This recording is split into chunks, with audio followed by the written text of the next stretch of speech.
שיהיה לי בחוץ לבד. אני עכשיו בחוץ, אני עכשיו בחוץ, אני עכשיו יצאתי מהבית ספר כי היה לי מקלה. עכשיו השעה 1:55. שאתם לא מבינים, אין לי כוח עכשיו, כואב לי הגב.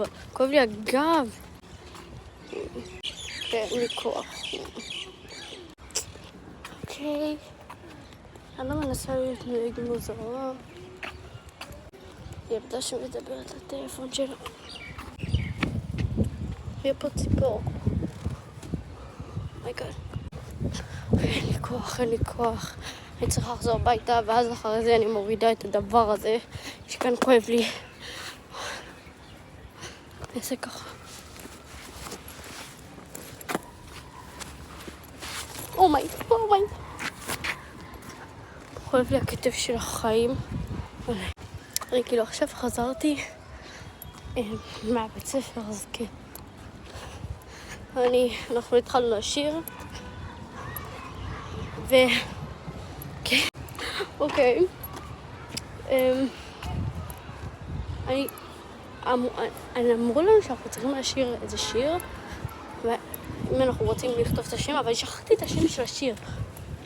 למה לא כתבתי את זה שהייתי שם? הייתי הולכה לכתוב את זה בדיוק כשהייתי בבית ספר. מכונית של אחותי. אוקיי, אני חושבת שזה מכונית של אחותי, אבל היא לא פה. יאס. רגע, לעשות ריקוד טיקטוק. אחר זה אני אעלה את הסרטון שעשיתי את הריקוד. מקווה שאף אחד לא פה.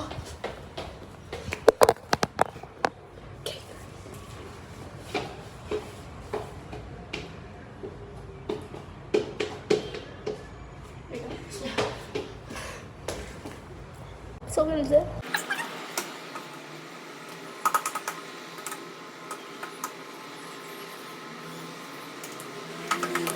אוקיי, סורי על הדבר הקרינג'י הזה. צריך לעשות ריקוד. אוקיי, אחרי הריקוד ראיתי עוד פעם אחרי הריקוד ראיתי שתי ילדים מאחוריי. זה בדיחות. אוקיי, אין לי כוח. אוקיי.